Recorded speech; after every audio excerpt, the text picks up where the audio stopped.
Hello friends, मी अमित सूर्यवंशी माझ्या चॅनलमध्ये आपल्या सर्वांचं अगदी मनापासून स्वागत करतो।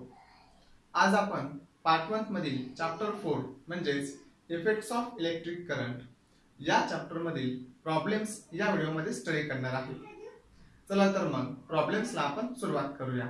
ओके, मी प्रॉब्लेम्स रीड करून दाखवतोय, ठीक आहे, आणि त्यानंतर आपण सोल्युशन लिहू। ओके, बघा, जो क्वेश्चन नंबर 12 मधील जो फर्स्ट प्रॉब्लेम आहे आपला, क्वेश्चन नंबर 12 त्यामधील ए प्रॉब्लेम म्हणजे फर्स्ट प्रॉब्लेम, ठीक आहे। आपल्याला काय सांगितलेलं आहे, heat energy is being produced in a resistance in a circuit at the rate of 100 watt. म्हणजे आपल्याला पॉवर दिलेली आहे किती, 100 watt. P is equal to 100 watt, ठीक आहे।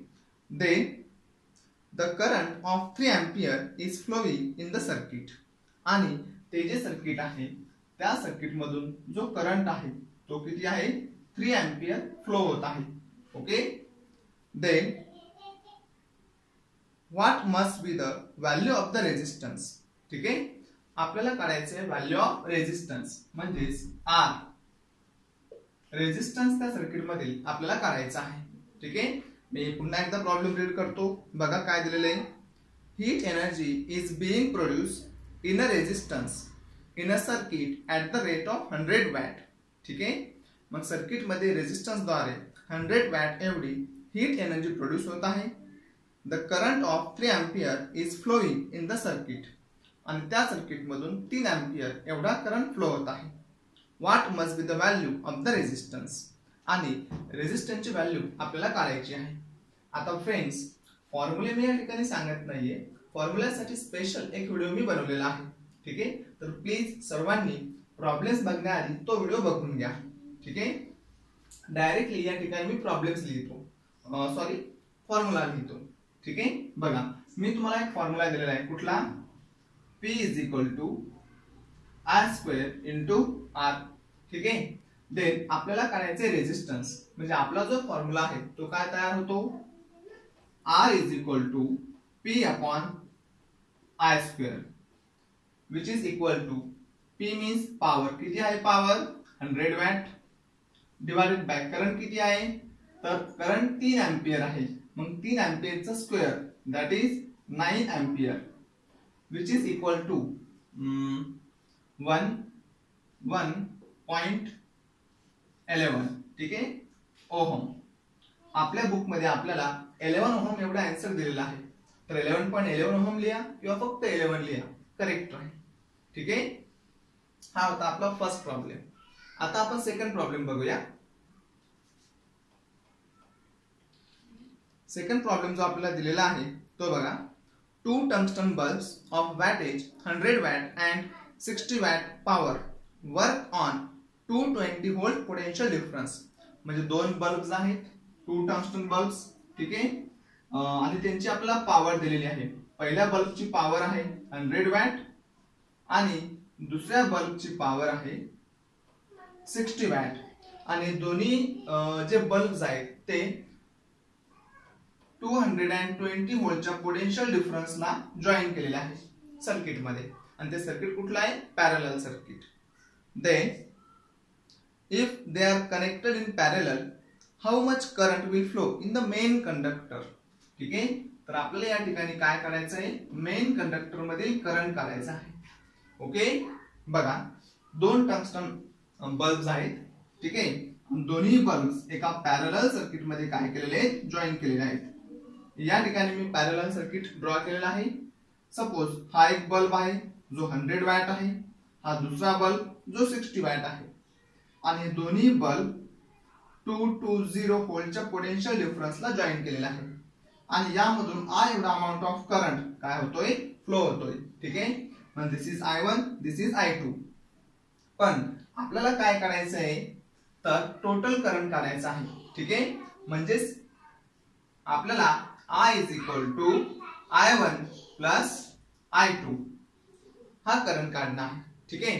बघा, दिलेले काय आहे, पॉवर 1 पॉवर 2, ठीक आहे। Then we know that P is equal to V into I, current काढायचा आहे म्हणजे I is equal to P upon V.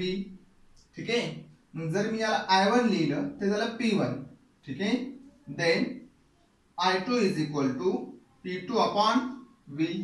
ठीक आहे, आता बघा पोटेन्शियल डिफरन्स कॉमन आहे, फक्त पॉवर दोघांची सेपरेट आहे, त्यामुळे दोघांची मी ऍडिशन करतो. ठीक आहे, म्हणजे आपला जो फॉर्म्युला आहे तो तयार होईल I equal to P1 plus P2 divided by V.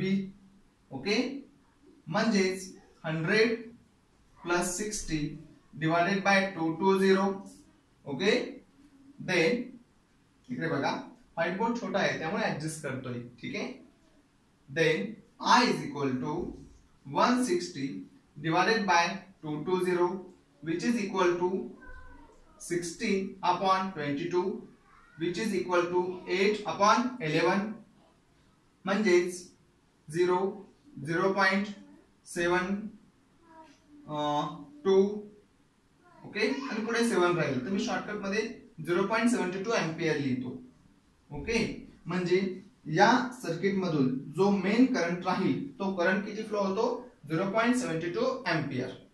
Okay, ठीक आहे, आपण आता थर्ड प्रॉब्लेम बघूया.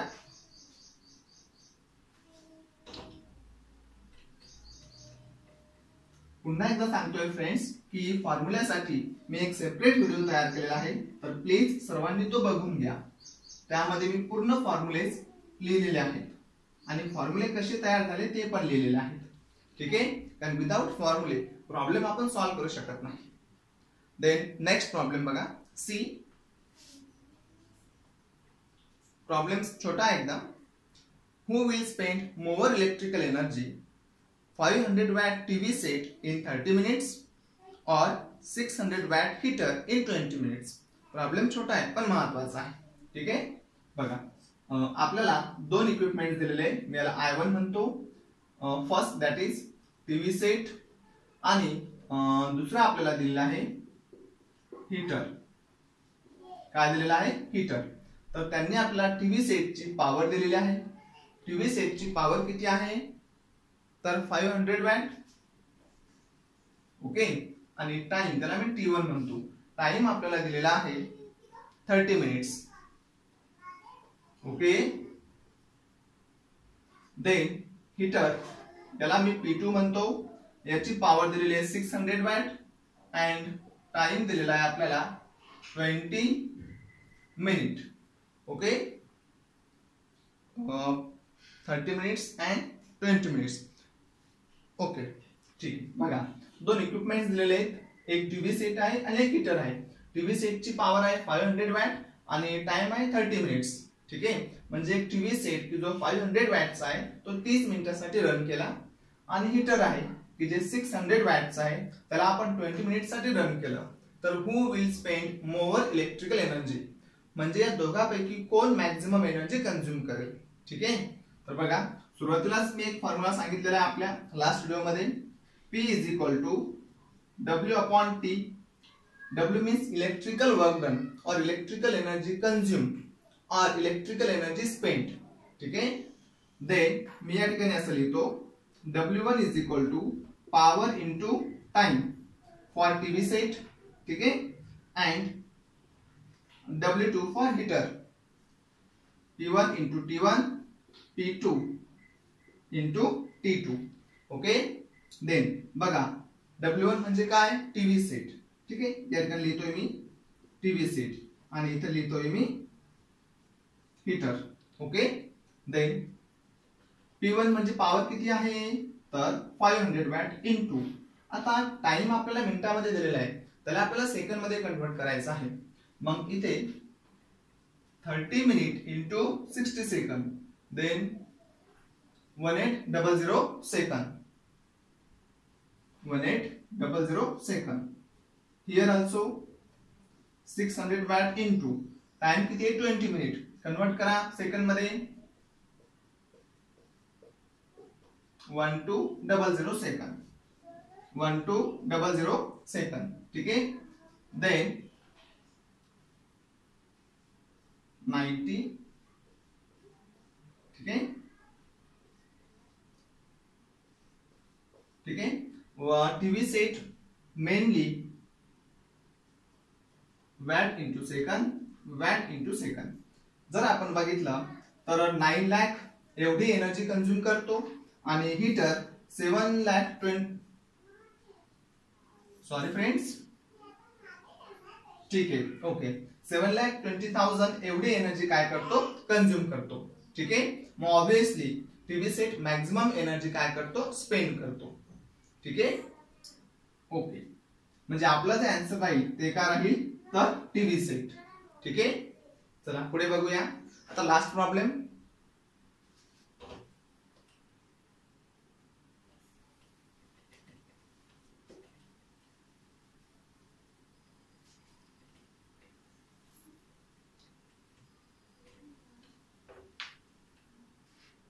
बघा, लास्ट प्रॉब्लेम आपला कुठला आहे आणि महत्वाचा आहे.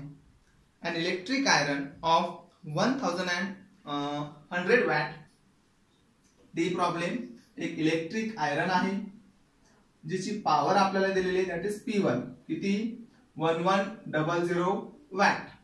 Okay, is operated for 2 hours daily. आणि टाइम दिलेला आहे. टाइम किती आहे, 2 hours daily. What will be the electrical consumption expenses for that in the month of April? Okay, month of April. Friends, महिन्यामध्ये किती दिवस आहे हे सुद्धा आपल्याला माहिती पाहिजे.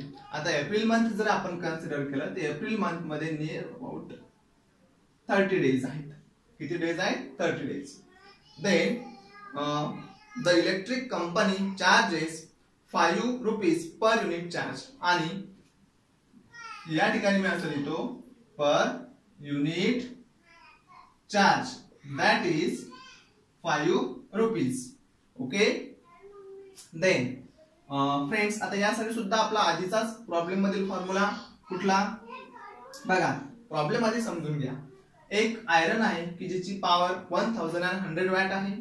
ती रोज 2 घंट्यासाठी आपण वापरतो आणि 30 दिवस वापरतो. तर मग 30 दिवसामध्ये ही इलेक्ट्रिक आयरन किती युनिट एनर्जी यूज करते. ओके, आणि 1 युनिटचा चार्ज आहे 5 रुपीज. तर मग त्या युनिटची टोटल रुपीज किती राहतील, टोटल व्हॅल्यू किती राहील हे आपल्याला कॅल्क्युलेट करायचं आहे. ठीक आहे, तर सुरुवातीला आपण युनिट कॅल्क्युलेट करूया आणि नंतर व्हॅल्यू कॅल्क्युलेट करूया. ओके, देन आपला formula power is equal to W upon time. Calculate करायचं आहे आपल्याला electrical energy consumption, that is P into T. Okay, here power 1100 watt आहे, त्याला आपण किलोवॅट मध्ये कन्वर्ट करू.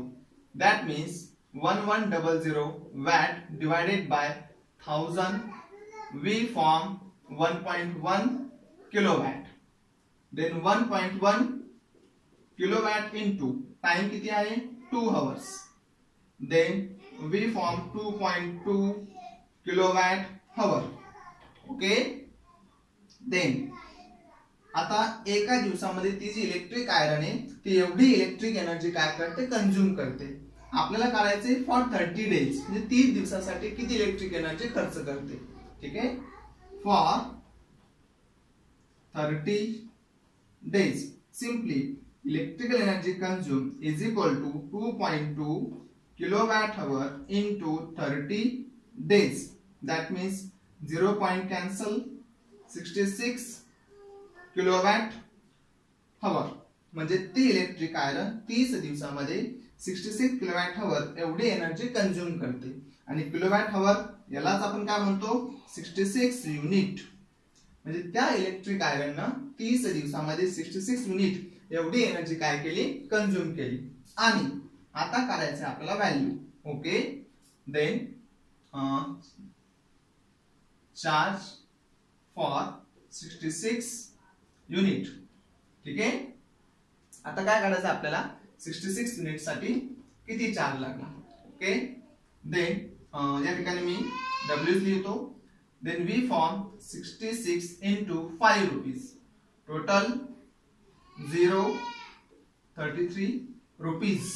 ओके, म्हणजे ती इलेक्ट्रिक आयरन 30 दिवसामध्ये 330 रुपयाची एनर्जी काय करते, कंझ्युम करते.